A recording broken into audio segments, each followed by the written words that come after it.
Students, मैं आपको जब एंड्रीशियम के बारे में बता रही थी, जो मेल रिप्रोडक्टिव पार्ट होता है, जिसमें 3 पार्ट्स मैंने आपके बताए थे। शुरू में 2 एंथर्स होते हैं, एंथर लोब्स होते हैं, जिससे मिलके एंथर बनता है। दोनों एंथर लोब्स को ज्वाइन करने वाले को कनेक्टिव कहते हैं। एंड एक लंबा सा जो तंतु होता है नीचे, जिसको हम कहते हैं फिलामेंट। ठीक है। एंथर जो लोब्स होते हैं वो 2 होते हैं संख्या में, और प्रत्येक एंथर लोब में चैम्बर्स के आधार पर इसका नामकरण किया गया है। यदि एक एंथर लोब के अंदर एक ही चैम्बर पाया जाता है, और जब हम इसका एंथर का टीएस काटेंगे तो दोनों एंथर लोब में टोटल 2 चैम्बर्स नजर आएंगे। एक एंथर लोब का एक चैम्बर, दूसरे एंथर लोब का एक चैम्बर, यानी एक चैम्बर है दोनों में। इस तरीके का स्टेमेन का जो एंथर होता है वो कहलाता है मोनोथीकस। डाइथीकस में क्या हो जाएगा? डबल हो जाएगा। प्रत्येक एंथर लोब में 2 चैम्बर्स होते हैं, और टोटल जब टीएस काटेंगे हम एंथर का तो हमें 4 चैम्बर नजर आते हैं। इस तरीके का जो स्टेमन होता है, जिसमें प्रत्येक एंथर लोब के अंदर 2-2 चैम्बर होते हैं, उसको कहते हैं डाइथीकस। नेक्स्ट जो है एंड्रीशियम के अंदर हम पढ़ेंगे फ्यूजन। फ्यूजन एंड्रीशियम का जो इंडिविजुअल जो इकाई होती है उसको हम स्टेमन कहते हैं, और स्टेमन का जो आपस में जो फ्यूजन होता है उसको हम कहते हैं कोहेजन। और अगर स्टेमन किसी दूसरे पार्ट से जुड़ा रहता है, पेटल है या सेपल है या गाइनीशियम है, तो उसको हम कहेंगे एडहेसन। उससे पहले आपको बताऊं स्टैमिनोड किसको कहते हैं। स्टैमिनोड जो होता है, जो स्टेमन स्टेराइल हो जाता है, जिसके एंथर लोब्स जिसके अंदर जो पॉलन ग्रेन्स हैं वो फंक्शनल नहीं रहते हैं, स्टेराइल हो जाते हैं, तो इस तरीके का जो स्टेमन होता है उसको स्टैमिनोड कहते हैं। जैसे कि आप पढ़ोगी केशिया के अंदर, मैं आपको बताऊंगी जब प्रैक्टिकल्स करेंगे अपन, तो केशिया के अंदर 10 स्टेमेंस होते हैं, 10 में से 3 स्टेराइल हो जाते हैं, जिनको हम स्टैमिनोड्स कहते हैं, वो फंक्शनल नहीं रहते। अब जब कोहेजन की बात करते हैं तो आपस में स्टेमेंस किस तरीके से फ्यूज्ड रहते हैं। सबसे पहले पॉलीएंड्रस कंडीशन वो होती है जिसमें जितने भी स्टेमन है सब आपस में फ्री हैं। स्टेमन में आप जरूर ध्यान रखिएगा कि स्टेमन के पार्ट क्या है, ऊपर एंथर लोब है कनेक्टेड बाई कनेक्टिव, और नीचे क्या है, फिलामेंट। तो जब हम फ्यूजन की बात करेंगे तो फिलामेंट और एंथर के फ्यूजन की बात करेंगे कि एंथर फ्यूज्ड है या फिलामेंट फ्यूज्ड है, कितने फ्यूज्ड है, कितने फ्री है, इन सब की बात करेंगे। जब पूरे के पूरे स्टेमेंस आपस में सारे फ्री रहते हैं, ना उनके कोई एंथर आपस में जुड़े हुए हैं, ना उनके फिलामेंट जुड़े हुए हैं। मान लीजिए अगर 5 एंथर 5 स्टेमेंस हैं तो 5 के 5 फ्री हैं, 4 हैं तो 4 के 4 फ्री हैं, 6 हैं तो 6 के 6 फ्री हैं, बिल्कुल आपस में जुड़े हुए नहीं हैं, तो उसको हम कहते हैं पॉलीएंड्रस कंडीशन। जबकि जो आप देखोगे सरसों के अंदर 6 स्टेमेंस होते हैं, तो 6 के 6 आपस में फ्री रहते हैं, तो ये कंडीशन कहलाती है पॉलीएंड्रस कंडीशन। नेक्स्ट है मोनोएडल्फस। अब मोनो का मतलब होता है एक बंडल बनना, यानी जो स्टेमन्स हैं वो एक बंडल बनाते हैं। अब उसमें फ्यूजन किसका होता है, ये बात ध्यान रखने वाली है कि फ्यूजन होता है सारे फिलामेंट्स का। मान लीजिए 10 स्टेमन हैं तो 10 के फिलामेंट आपस में जुड़ के एक ट्यूब बना रहे हैं, एंथर सारे फ्री हैं। जो भी संख्या है स्टेमेंस की, यदि सारे स्टेमेंस के फिलामेंट जुड़ करके एक ट्यूब बना रहे हैं, ये देखिए, ये आपको मैं बताऊँ हिबिस्कस में पाया जाता है, चाइना रोज जिसको कहते हैं, गुड़हल जिसको बोलते हैं। अगर गुड़हल का फूल आपको ध्यान है तो उसमें आप देखोगे बीच में एक लंबी सी मोटी सी रेड कलर की ट्यूब नजर आती है, वो सारे के सारे, और उसमें असंख्य ऊपर येलो कलर के एंथर्स नजर आते हैं। तो एंथर्स सारे ये जो है छोटे छोटे येलो कलर के, ये सारे के सारे फ्री हैं, और सारे एंथर्स के नीचे के जो फिलामेंट है वो जुड़ करके एक लाल रंग की ट्यूब बन गई है, और इस ट्यूब के बीच में से स्टाइल निकलती है, जाकर के ऊपर 3 पार्ट में विभाजित हो जाती है, जिसमें आपको ट्राइफेड स्टिग्मा नजर आता है। तो ये कंडीशन जिसमें सारे के सारे स्टेमेंस के केवल फिलामेंट जुड़ करके एक बंडल बना रहे हैं, वो कंडीशन कहलाती है मोनोएडल्फस। फिर है डाईएडल्फस। जैसा कि नाम से पता चल रहा है, डाई का मतलब होता है 2, यानी कि फिलामेंट फ्यूज होंगे। केवल ध्यान रखना है क्या फ्यूजन किसका होगा, केवल और केवल फिलामेंट्स का। और फिलामेंट फ्यूज होकर 2 बंडल बना रहे हैं। मान लीजिए 10 हैं स्टेमेंस, 5 का एक बन गया बंडल, 5 का बंडल दूसरा बन गया। एंथर सारे फ्री हैं। एडल्फस कंडीशन में एंथर्स फ्री रहते हैं।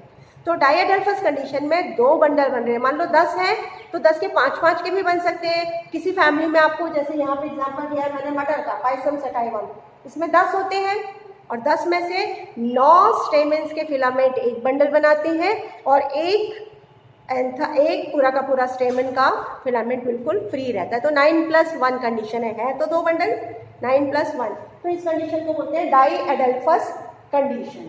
फिर है polyadelphous condition. Polyadelphous condition citrus में मिलती है आपको।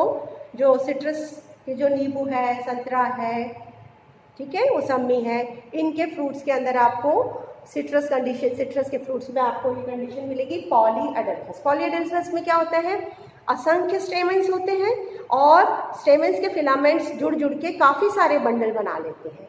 3 से ज़्यादा बंडल बनते हैं, उस कंडीशन को बोलते हैं पॉलीएडल्फस कंडीशन। फिर 5वीं कंडीशन है सिनजेनिशियस। सिनजेनिशियस कंडीशन में अब देखिए फिलामेंट्स फ्री रहते हैं। ये भी आपको प्रैक्टिकल से बताएंगे। एस्टरेसी फैमिली, जो कि गेंदे की फैमिली है, सूरजमुखी की फैमिली है, सनफ्लावर की फैमिली है, इसके अंदर हम देखेंगे सिनजेनिशियस। सिनजेनिशियस कंडीशन ये बनाई है मैंने, ये सारे फिलामेंट्स, ये देखिए 1, 2, 3 और ये 4, ये 5, ये पाँचों के पाँचों फ्री है, जुड़े हुए नहीं है। और यहाँ पे एंथर सारे जुड़ गए हैं। पाँचों के एंथर जुड़ करके पूरे के पूरे एंथर्स जुड़ गए हैं और फिलामेंट्स बिल्कुल फ्री। और एंथर जुड़ के एक रिंग बना रहे हैं। ऐसे ऐसे ये पूरे के पूरे एंथर जुड़ गए हैं, ये एक रिंग बन रही है और नीचे के सारे फिलामेंट्स फ्री हैं। ठीक है, ये कंडीशन जिसमें एंथर्स जुड़ जाते हैं, फिलामेंट फ्री रहते हैं, उसको कहते हैं सिनजेनिशियस कंडीशन, जो एस्टरेसी फैमिली में आपको देखने को मिलती है। फिर है सिनएंड्रस कंडीशन। सिनएंड्रस कंडीशन में क्या होता है, स्टेमेंस पूरे के पूरे फ्यूज्ड रहते हैं टॉप टू बॉटम।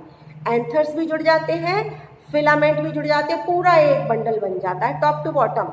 एक बंडल यहाँ भी बना था मोनोएडल्फस का, लेकिन इसमें केवल फिलामेंट्स जुड़े थे, एंथर फ्री थे।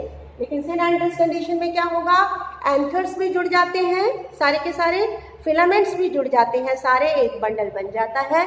ये आपको कुकुरबिटेसी फैमिली में देखने को मिलता है और इस कंडीशन को क्या कहते हैं, सिनएंड्रस कंडीशन।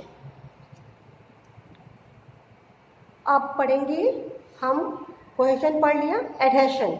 एडहेशन का मतलब है कि जो स्टेमेंस हैं वो किसी दूसरे फ्लावर के दूसरे पार्ट से यदि जुड़ते हैं तो उसको एडहेशन कहते हैं। अब दूसरा पार्ट क्या हो सकता है, सेपल हो सकता है, पेटल हो सकता है, और क्या बचा, गाइनीशियम हो सकता है। तो आप देखिए number 1 epipetalous condition. Epipetalous, petals का मतलब पेटल से। अगर स्टेमेंस पेटल से बेस पे जुड़े, ज़्यादातर आधी लेंथ तक पेटल से जुड़े रहते हैं, जिसमें जुड़े होंगे, जिसमें जुड़े नहीं है तब तो कोई बात नहीं, लेकिन यदि जुड़े हैं तो बेस पे जुड़े होंगे या आधी लेंथ तक जुड़े रहते हैं। ये कंडीशन जिसमें स्टेमेंस कोरोला से, कोरोला की इकाई पेटल से जुड़े रहते हैं, उसको कहते हैं एपीपेटलस कंडीशन। गाइनेंड्रस कंडीशन, अगर स्टेमेंस गाइनीशियम से, जायांग से जुड़े रहते हैं, जायांग नीचे ओवरी है, स्टाइल है, स्टिग्मा है, अगर किसी भी पार्ट से जुड़े रहते हैं गाइनीशियम के स्टेमेंस, तो उस कंडीशन को कहते हैं गाइनेंड्रस कंडीशन। इसमें भी 2 मैंने आपको बताई है। एक होती है गाइनोस्टीजियम। गाइनोस्टीजियम में क्या होता है कि जो एंथर्स हैं वो स्टिग्मा के अंदर जुड़े रहते हैं या स्टिग्मा से अटैच रहते हैं, जैसा आपको देखने को मिलेगा कैलोट्रॉपिस में। आंकड़े का आपने फूल देखा होगा तो बीच में आपको 5 एंगल का एक स्टिग्मा नज़र आता है, जिससे 5 कोण होते हैं। वहाँ प्रत्येक कोण पर, स्टिग्मा के कोण पर क्या होते हैं, एंथर्स होते हैं या स्टेमन्स होते हैं। वो मॉडिफाई हो जाते हैं पॉलिनिया के अंदर। तो वो कंडीशन जिसमें स्टेमन्स किससे जुड़े हुए हैं, स्टिग्मा से जुड़े हुए हैं, उसको कहते हैं गाइनोस्टीजियम, जो आपको कैलोट्रॉपिस में देखने को मिलता है। एक कंडीशन होती है गाइनोस्टीमियम।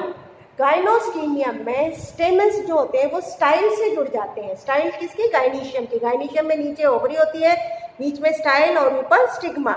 नीचे अंडाशय होता है, वर्तिका और वर्तिकाग्र। जब वर्तिका से जुड़ जाते हैं पुंकेसर तो उसके चारों तरफ क्या बना लेते हैं, एक ट्यूब बना लेते हैं, जैसा ऑर्किड्स में देखने को मिलेगा। ये कंडीशन कहलाती है गाइनोस्टीमियम। इस कंडीशन को कहते हैं गाइनोस्टीमियम।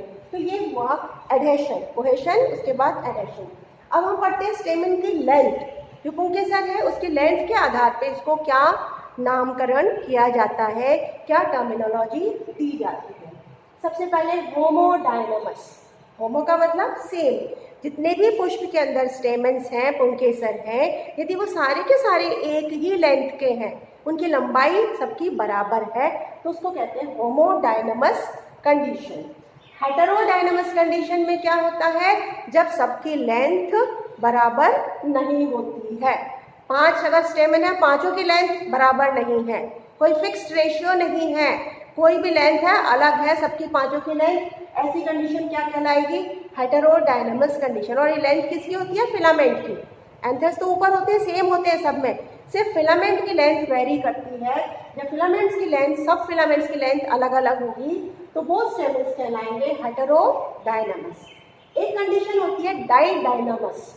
डाइडायनामस कंडीशन के अंदर 4 स्टेमन्स होते हैं, जो कि आपको तुलसी के अंदर देखने को मिलते हैं। ऑसिमम सैंक्टम में 4 स्टेमन्स में से 2 लंबे होते हैं बराबर, एकदम 2 की लंबाई बराबर होती है, वो लंबे होते हैं, और 2 छोटे होते हैं। जो छोटे हैं उनकी लंबाई बराबर है, जो बड़े हैं उनकी लंबाई बराबर है।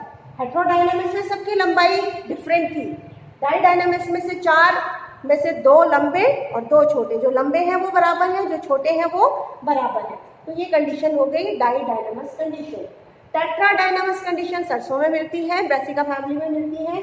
टेट्राडायनामस कंडीशन में 6 स्टेमन्स होते हैं, जिसमें से 4 बराबर लंबे होते हैं, 2 बराबर छोटे होते हैं। 4 की लंबाई बराबर होती है जो लंबे हैं, और 2 की लंबाई बराबर होती है जो छोटे हैं। तो ये कंडीशन होगी लेंथ की। इसके अलावा भी कुछ नामकरण है। एक्सर्टेड। एक्सर्टेड का मतलब होता है जब फूल बंद होता है, फूल बंद होता है और एंथर्स उसके बाहर निकल रहे होते हैं, यानी कोरोला की लंबाई से ज़्यादा लंबे हैं, तो वो कोरोला यानी जो पंखुड़ी है, पेटल्स है, उसके बाहर तक आपको निकले हुए दिखेंगे। ऐसे जो स्टेमन्स होते हैं उनको बोलते हैं एक्सर्टेड। इंसर्टेड का मतलब होता है जिनकी लंबाई पेटल्स की लंबाई से छोटी है, तो वो बंद रहेंगे, अंदर ही रहेंगे, यानी पेटल्स कोरोला से स्टेमन्स छोटे हैं, तो उन कंडीशन को, उस कंडीशन को कहते हैं इंसर्टेड। इसी तरीके से होता है एक्सट्रोड्स। एक्सट्रोड्स में क्या होता है कि जब कली बंद होती है, उसके अंदर जो स्टेमन्स होते हैं, स्टेमन्स में जो एंथर्स हैं, वो एंथर अगर बाहर की तरफ फेस कर रहे हैं, जहाँ से खुलते हैं एंथर, जहाँ से एंथर लोब खुलेगा और पॉलन्स बाहर निकलेंगे, तो वो साइड अगर उसकी एंथर की कोरोला की तरफ है, किसकी तरफ है, पेटल्स की तरफ है, खुलने का जो साइड है एंथर्स का, वो अगर बाहर की तरफ है यानी कोरोला की तरफ है, तो उसको कहेंगे एक्सट्रोड्स। और अगर वो अंदर की तरफ है, अंदर यानी गायनीशियम की तरफ है, यदि वो गायनीशियम की तरफ है तो उसको कहेंगे इंट्रोड्स। तो इस तरीके से एंड्रीशियम की सारी टर्मिनोलॉजी कंप्लीट होती है।